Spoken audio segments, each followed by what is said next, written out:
தான் குடிச்சிட்டு தான் இருந்தேன். நான் குடிச்சிட்டு வீட்டுக்கு வந்தாலே யாருமே என்கிட்ட எதுவும் கேட்க விடாது. பிள்ளையாக இருந்தாலும் சரி, பொண்டாட்டியாக இருந்தாலும் சரி, யார் கேட்டாலும் சரி அடிப்பேன்.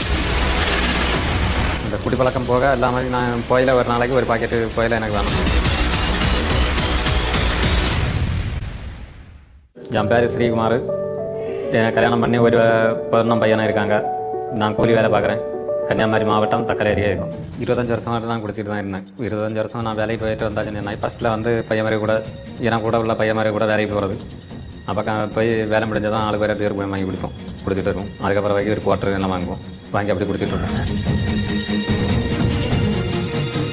எங்கள் வீட்டுக்கார் வந்து நல்லா குடிப்பாங்க. வீட்டில் வந்து பிரச்சனை பண்ணுவாங்க. சமைச்சு வச்சிருப்போம், வச்சதை எடுத்து கீழே கொட்டிட்டு பிரச்சனை பண்ணுவாங்க. இனி வந்து அடுத்து இனி ஏன் சாப்பிட இனி வைக்கலையா அப்படின்னு கேட்பாங்க. அப்போ கீழே கொட்டினது அவங்களுக்கு தெரியாது, அந்த குடினால அவங்களுக்கு தெரியாது. கீழே அது இது கிடக்கு. அப்போ ஏன் இப்படி கீழே போட்டிங்கன்னு கேட்டால் நான் போட்டேனான்னு அடுத்து அந்த உணர்வு இல்லாமல் திரும்ப கேட்பாங்க. நான் குடிச்சிட்டு வீட்டுக்கு வந்தாலே யாருமே என்கிட்ட எதுவும் கேட்க விடாது. பிள்ளையாக இருந்தாலும் சரி, பொண்டாட்டியாக இருந்தாலும் சரி, யார் கேட்டாலும் சரி அடிப்பேன். எங்கள் அப்பா வந்து ரொம்ப குடிப்பாங்க. குடிச்சிட்டு வந்தாலே எங்கள் அப்பாவை பார்க்குறதுக்கே ரொம்ப பயமாக இருக்கும்.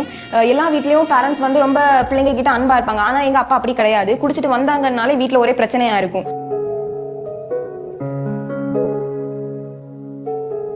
இந்த குடிப்பழக்கம் போக எல்லா மாதிரி நான் புயல ஒரு நாளைக்கு ஒரு பாக்கெட்டு புயல எனக்கு வேணும். புயல இல்லைன்னு சொன்னாக்கி ஒரு மாதிரி இருக்கும்.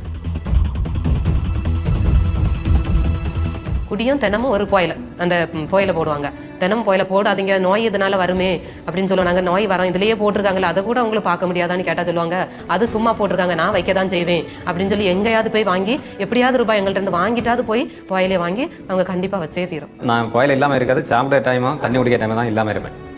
பாக்கி சாப்பிட்டாக்கி ஒரு நாள் வைப்பேன். அப்பா குடிச்சிட்டு வந்து என்ன எங்கள் அம்மாவெல்லாம் ரொம்ப அடிப்பாங்க. இதனால எங்கள் வீட்டில் ஒரு நிம்மதி, ஒரு சமாதானம், ஒரு சந்தோஷம் எதுவுமே எங்கள் வீட்டில் இருக்காது. குடினால நல்லா நாங்கள் கஷ்டப்பட்டோம். எத்தனையோ நாள் வீட்டை விட்டு நாங்கள் போன நாள் கூட வந்து பிள்ளைங்களை கூட்டு வேற எங்கேயாவது போயிடுவோம் அப்படின்னு. அதனால அவங்க அந்த குடியை நிறுத்த மாட்டாங்க, அப்படியே குடிச்சிட்டு தான் இருப்பாங்க.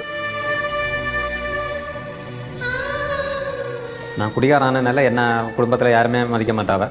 உடையக்காரையாக வந்தாலும் அவியலை பார்த்துக்கிட்டு அந்தால போயிடுவாங்க. நான் இந்த குடியும் கோயிலையும் விட்டுறணும்னு நினைப்பேன். ஆனால் அதை விட முடியாது.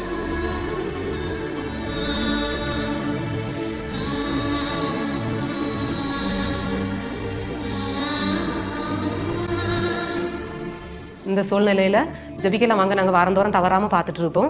அப்போ என் கணவரை கூப்பிடுவோம். ஆனால் அவங்க ஒரு நாளுமே ஜபிக்கலாம் வாங்க நிகழ்ச்சி பார்க்க மாட்டாங்க, இதெல்லாம் பார்க்கக்கூடாது சும்மான்னு கூட சொல்லியிருக்காங்க. அப்படி இருக்கும்போது 2023 டிசம்பர் மாதத்தில் நாங்கள் கண்டிப்பாக இன்றைக்கி நீங்கள் ஜபிக்கலாம் வாங்க நிகழ்ச்சி பார்க்கணும், ஜபிக்கணும்னு சொல்லி கூப்பிட்டு இருக்கணும். அப்போ தான் மோகன் அண்ணா வந்து குடிகாரங்களுக்காக பாரத்தோடு ஜெபம் பண்ணாங்க.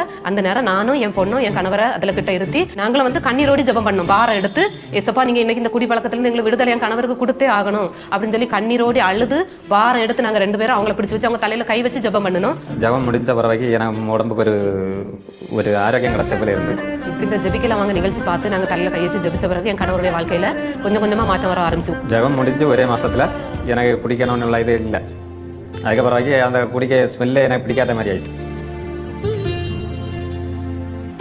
இப்போ எங்கள் அப்பா குடிக்க மாட்டாங்க. எங்கள் அப்பாவை பார்க்கும்போது எனக்கு ரொம்ப சந்தோஷமா இருக்கும். முன்னாடி எல்லாம் பார்க்கும்போது ரொம்ப பயமா இருக்கும். ஆனால் இப்போ எனக்கு அந்த பயமே கிடையாது. இப்போ 2 வருஷத்தையும் மேலே ஆச்சு குடியோ பாக்கோ எல்லாம் விட்டு. இப்போ பொண்டாட்டி பிள்ளை எல்லாரும் மட்டும் சந்தோஷமாக இருக்கும். வாரம் தோறும் சர்ச்சைக்கு போவோம். எல்லாம் வாங்க பைசானாலும் வீட்டில் கொண்டு ஒய்ஃபு கையில் கொடுத்துருவேன். எல்லோரும் நல்லா சந்தோஷமாக இருக்கும். என் கணவரை வந்து ஏசப்பா டோட்டலாகவே இப்போ மாற்றிட்டாங்க. ரொம்ப அன்பாக எங்கள்கிட்ட இருக்காங்க. என் பிள்ளைங்கள்ட்டையும் என்கிட்ட நல்லா அன்பாக இருக்காங்க, நல்லா பார்த்துக்கிறாங்க எங்களை. சோதனை வேதனையே இயேசு இன்றே விடுவிக்கிறார். உள்ளங்கையில் வரைந்திடுவார், உன்னை கைவிடாமல் காத்திடுவார். உள்ளங்கையில் வரைந்திடுவார், உன்னை கைவிடாமல் காத்திடுவார். விடுவிக்கிறார், விடுவிக்கிறார், மனிதரை விடுவிக்கிறார். பாவத்தில் இருந்தும் சாபத்தில் இருந்தும் மக்களை விடுவிக்கிறார். என்னோட 25 வருஷமான போதை பழக்கத்தில் இருந்து விடுவிச்ச ஏசப்பாய் ஓடான போடி நன்றி.